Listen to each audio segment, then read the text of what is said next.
Precisamos, senhoras e senhores, romper a inércia. A ausência de iniciativas concretas do governo em torno das grandes reformas não pode ser justificativa para deixarmos de fazer o que pode ser feito hoje e que é nosso dever fazer hoje. Ouso apresentar, senhor presidente, contando com a compreensão de Vossa Excelência, algumas primeiras ideias para serem examinadas por essa Casa. Começo por aquela que, defendida inicialmente pelo nosso companheiro José Serra na campanha, foi acolhida e transformada em compromisso pela presidente Dilma Rousseff na campanha presidencial e que, por isso mesmo, pode significar uma inédita convergência em torno de um dos nossos mais legítimos interesses nacionais. Refiro-me à redução de tributos cobrados em setores estratégicos da nossa economia, no caso, a redução a zero das alíquotas de PIS e COFINS das empresas de saneamento. Podemos somar forças e apoiar a iniciativa do ilustre senador Francisco Dornelles, que defende proposta semelhante para capitalizar as empresas de água e esgoto e fomentar novos investimentos em saneamento em todas as regiões do Brasil. É também compromisso assumido pela presidente e bandeira defendida pela oposição a extensão da mesma iniciativa à área de energia elétrica.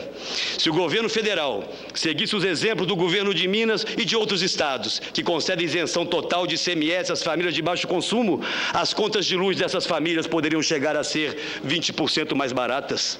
Por outro lado, não há, senhoras e senhores, justificativa para que permaneçamos passíveis diante das reconhecidas dificuldades de execução orçamentária em áreas fundamentais ao país. Segundo Contas Abertas, por razões as mais diversas, nos últimos 8 anos, o Ministério dos Transportes não executou parte expressiva do orçamento que dispunha para investir. Para enfrentar esse e outros problemas, trago uma proposta que sei parecerá para muitos ousada. Para mim, não. Estarei propondo a transferência gradual dos recursos e da gestão das rodovias federais para a competência dos estados. Isso poderia ser iniciado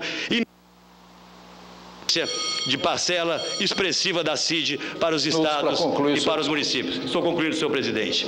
Meus amigos, do ponto de vista dos interesses da federação, proponho ainda que 70% dos recursos do Fundo Nacional de Segurança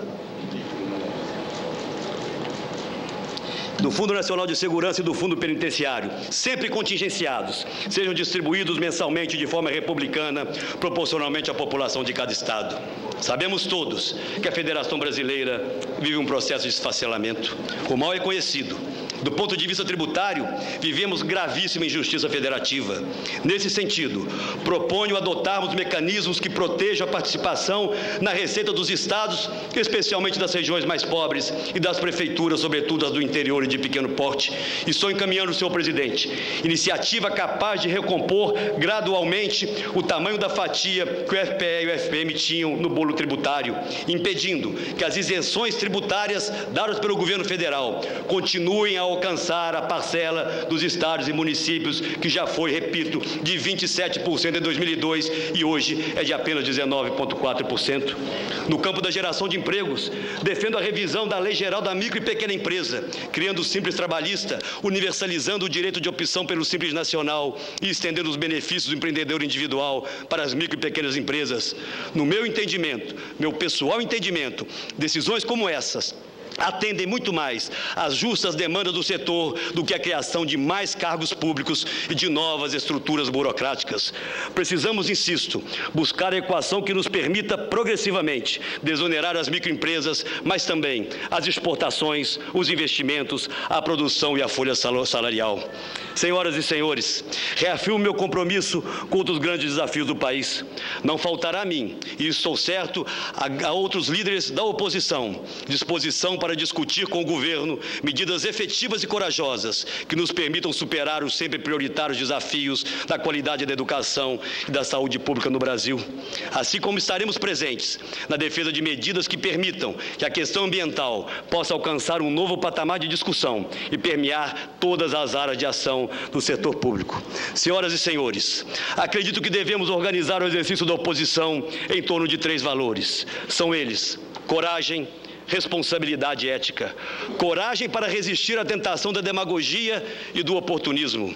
Responsabilidade, porque não podemos cobrar do governo responsabilidade se nós não a tivermos para oferecer ao Brasil.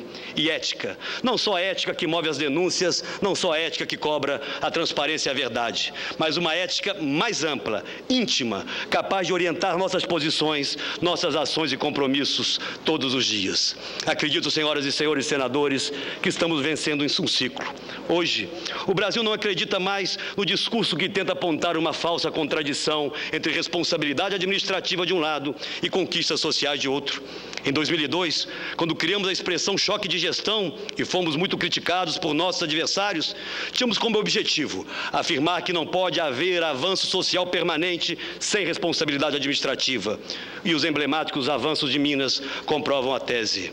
Hoje, para o bem do Brasil, podemos visitar país afora uma densa agenda de gestão pública, muitas delas introduzidas por vários companheiros que hoje estão aqui nessa casa, como o ilustre governador Eduardo Braga, governador Blário, dentre tantas outras. Portanto, há hoje uma agenda empreendida por uma nova geração de líderes e gestores brasileiros, de diferentes partidos, que nos apontam caminhos para a transformação que nos exige a população. Mas há muito a ser feito. Passo a concluir, senhor presidente. Nos apresentamos hoje, sem batalhas próprias, prontos para iniciar um denso debate sobre os grandes desafios que nos esperam. É nosso dever contribuir para que a travessia iniciada e empreendida por muitas mãos avance na direção do pleno desenvolvimento.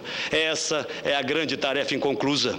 E se há um erro que juntos não podemos cometer, é nos perdermos na grandiloquência do discurso oficial, como se tivéssemos alcançado o nosso ponto de chegada. Não alcançamos, estamos longe dele, apenas no início da jornada. Há grandes desafios a serem enfrentados e vencidos que não pertencem apenas ao governo ou às oposições, mas ao país inteiro. E aqui, afinal, não posso deixar de lembrar Minas, a história de Minas e as lições que nos legaram os homens e as mulheres de Minas. Elas nos dizem que cada geração tem o seu compromisso com a história.